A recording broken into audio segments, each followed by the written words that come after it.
ready for some more abuse, Don? Will it ever end? Yeah, it'll come to an end, Don.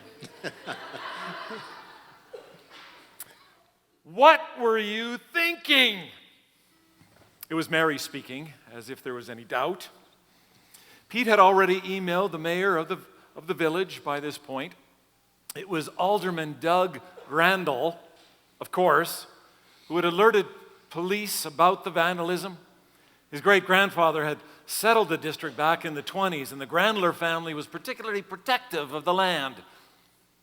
He had sent photographs of the carnage to all the village stakeholders, warning that if the delinquents would not report themselves for the $11,000 worth of damage to the township property, the police would have to take grievous action. Criminal minds investigation. Who even writes like that these days? Peter complained to Mary. Grievous action? Though no villager is likely to have any knowledge of such a vile desecration, Alderman Grandler wrote, if anyone has any knowledge of who might own Exhibit A on the hill, such information would be dearly appreciated for the investigation. Vile desecration? Peter started. Sounds like we're friends of Hitler. Don't use we so readily, Mary said. What did you say to the mayor? I told him it was me. Pete started. Actually, I suggested that, What? I suggested that I hired a guy to take the boat lift on the shore, and I had no idea about the damage he had caused, that I would compensate the village and clean up. You lied? Well, I couldn't very well. Just then, the phone rang, and a call display indicated that the person on the other end was Rocky Mountain House RCMP. It's for you, Mary said. Yes, I'm responsible, sir, is what Mary heard. I'll dispose of it, yes. And yes, I'll restore the fence, of course. Yes, I know. You can't hire decent help these days. Wait till I get a hold of this guy. Thank you, sir. Before Christmas? No, that's not a problem. It'll be completely cleaned up and put away. I wish I would have known. Yes. Yeah, thank you, sir. I'm relieved for the break. And no record? No, before Christmas is fine. I promise, yes. I say hello to Alderman Doug. Yeah, I know. Yes, well, yeah. Thank you. Mary was shaking her head. You lied! I've got to hide that thing by Christmas. Pete was scratching his head. I'll go over on Thursday. That's the 24th. Mary, please, I'll leave early. I'll hide the thing. I'm lucky they aren't charging me. I'll drag it in the woods somehow and cover it with snow. Oh, that's a great idea. Cover it with snow. Gone for good. At least temporarily. Pete came back. You'll never bake it back for Christmas, Mary said. Come spring, I'll torch it apart. Break it down to size. You'll never make it back on time. I'll be back by 4, Pete promised. It's Christmas Eve now. I'll make it back by 4.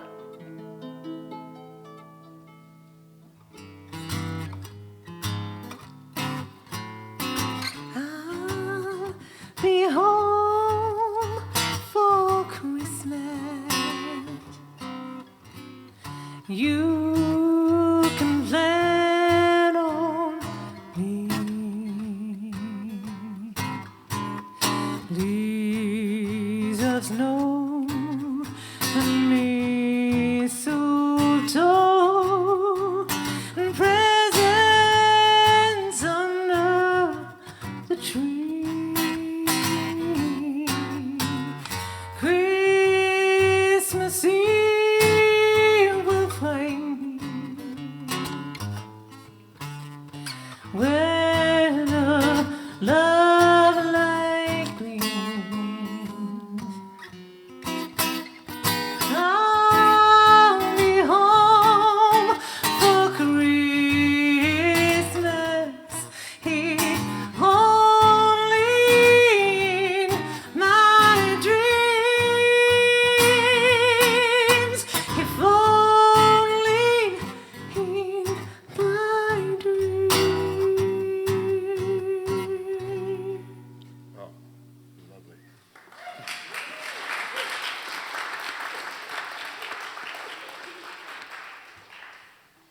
not bad on that thing, Don.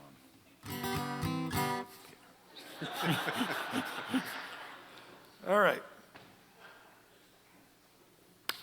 December the 24th began as a blustery day, severe weather forecasted. There was a snow blizzard coming. But Pete went through the same routine as he had less than 2 weeks before. This time, the roads were anything but dry and clear. Halfway there, it started coming down. It took him 5 hours instead of the normal 3. Maybe Mary was right. Nevertheless, he got to the boat lift just after lunch. The village was quiet. He glanced down at his blue cabin, or the quarter that was his. Uncle Fred and family had won the war of Christmas possession. The chimney was bellowing a light blue smoke, and there were 4 vehicles crammed alongside the cabin. Pete felt as far away from it as if he were in Calgary. No room in the inn. Using his city truck to pull it out of the snow, Pete got the boat lift onto the gravel road with major effort. From there, he pulled the contraption against its will down the road a half a kilometer away from the village. It hadn't stopped snowing, and now it was already 4:30. Pete couldn't remember what time he'd said he'd be back home. He thought maybe 8. He could still do it. There was a lane, a side road of sorts, used by the petro folks to get to an oil rig. It was here that Pete decided to force the lift off the gravel road into this side road of a side road. Pete managed to nudge it off the edge into a small gully. The hated thing slid to a halt between 2 pine trees. Pete drove away thinking he was good to spring. Between you and me, this is far from the case, as Alderman Doug and the RCMP were on his heels again right after Christmas. But this, gentle listener, is for another day. This episode is about Pete being stopped 10 minutes from the village on his way back to Calgary. The police officer approached the tundra, and Pete thought for a moment that they had somehow had already discovered the boat lift. These cops had cameras everywhere. So, weren't you supposed to do something there? I got in my notes that...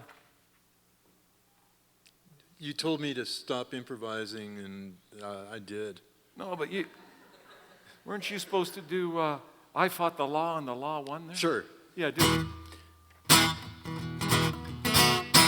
I fought the law and the What are you law. doing? Hey! I fought the law and the What are you doing? I thought we agreed that I was supposed to... law. And Look at him, pick something more Christmassy next time. That was spontaneity. That's right there. Sir, you're going to have to go back home, the officer said through Pete's open window. The highway is closed. We got 3 accidents between here and Rocky. But I am going home, Pete started. I live in Calgary. I got to get home.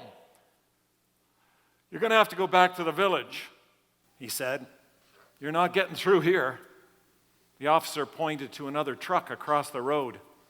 We're letting this gentleman through back to the village. He managed to get here from Rocky. Maybe you can follow him. Pete squinted through the thick falling snow. Of course, he'd made it through. He had one of those big Ram Dodge things. Pete had a closer look. The monster truck. Alex, did you see that coming? Did you see that?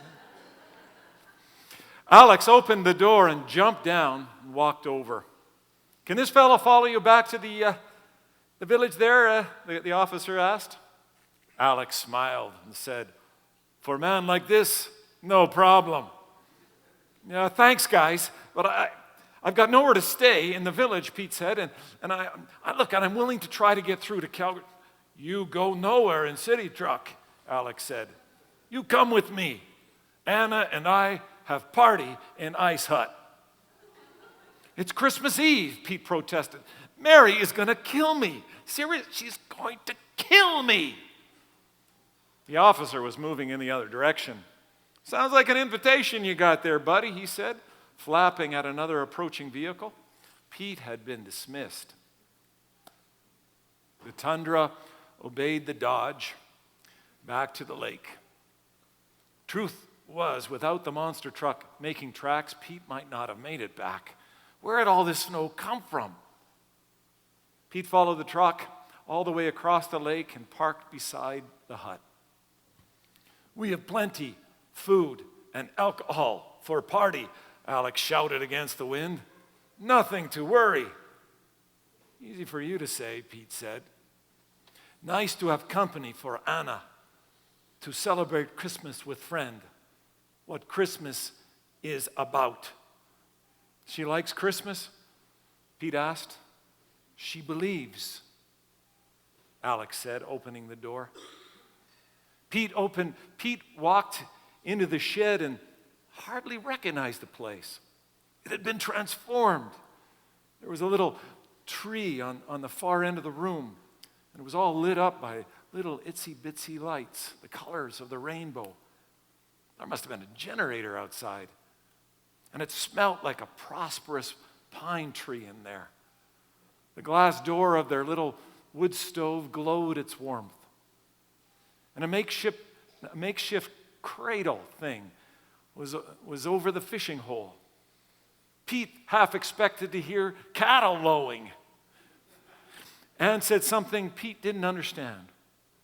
Welcome, sit, Alex said. She said, welcome, sit. Anna was Alex's aunt. There was only 2 of them in Canada. The rest in Albania, Alex said. We miss them all at Christmas, sure.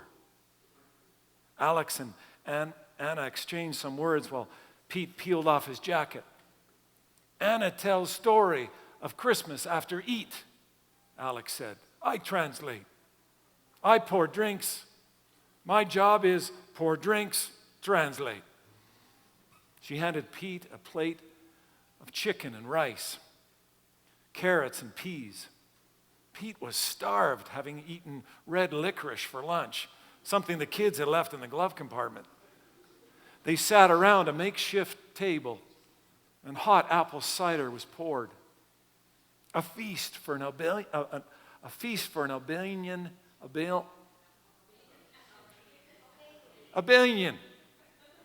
prince. They toasted each other's smiles. Through Alex, Anna asked about Pete's family over apple pie. Sometime thereafter, Alex poured him some whiskey, straight. Pete knew there would be no Coke, didn't even ask. Unexpectedly, they stopped talking, readying themselves for the ceremony. Alex began, or actually, Anna began. She told the whole story from the beginning. Details. Pete guessed it was an Albanian version of the creation of the earth, the oceans, the lands, the animals, the goodness, a woman, a man. She had done this before. She spoke it like it was a song, the rhythm of a poem. Alex dutifully translated every word, or that's what Pete had to assume. Men had managed to cause distress, desolation, destruction, depression. Women had chosen suspicion, self-regard, skepticism, slavery. But there had been a promise, a hope rooted in a covenant between those who would believe in the Creator.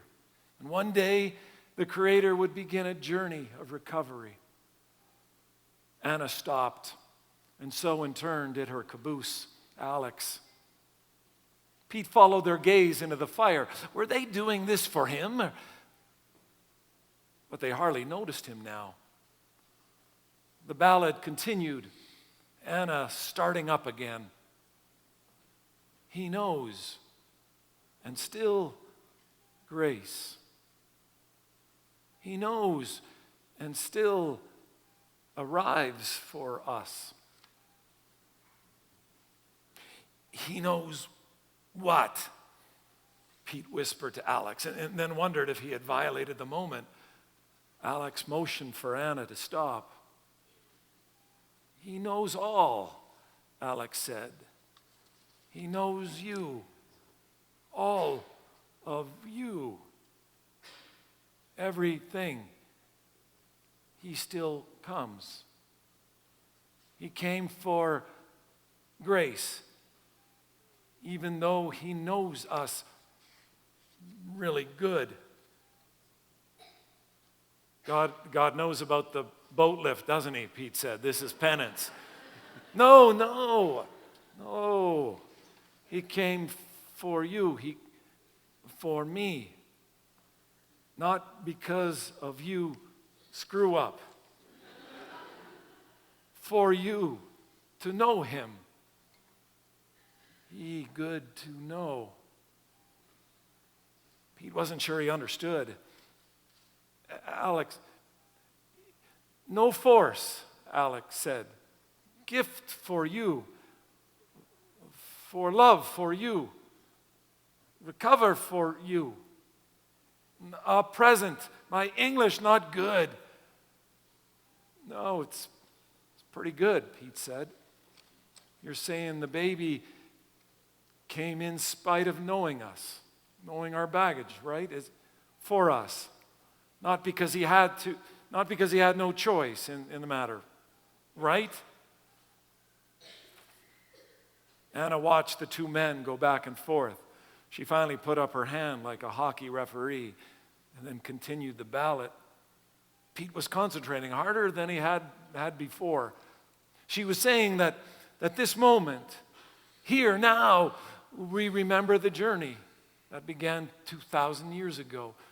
The journey that still travels today through us, one spirit at a time, like a candle lit from person to person. Anna was winding down. One day the journey will see its end, but for now, it travels and promises from generation to generation. The promise is for now and for your children's children. God with us, close, here, peace. Anna stopped. The poem, or whatever that was, a rant, was over. She reached back and grabbed 3 candles. She offered one to Alex, offered another to Pete. Anna lit her candle from the wood stove and spoke in her language. She says, to remember and take courage, Alex said. With that, she extended her lit candle towards Alex. And in a moment, his candle took on its glow. I think God brought you to us, Pete, he said, staring at the flame on his candle, to celebrate birth, to remember promise. Alex extended his candle to Pete, and soon 3 candles flamed a triangle between them. Anna began to sing a slow song in her language. Alex joined her. Soothing, peaceful, something Pete wanted to stay hold of.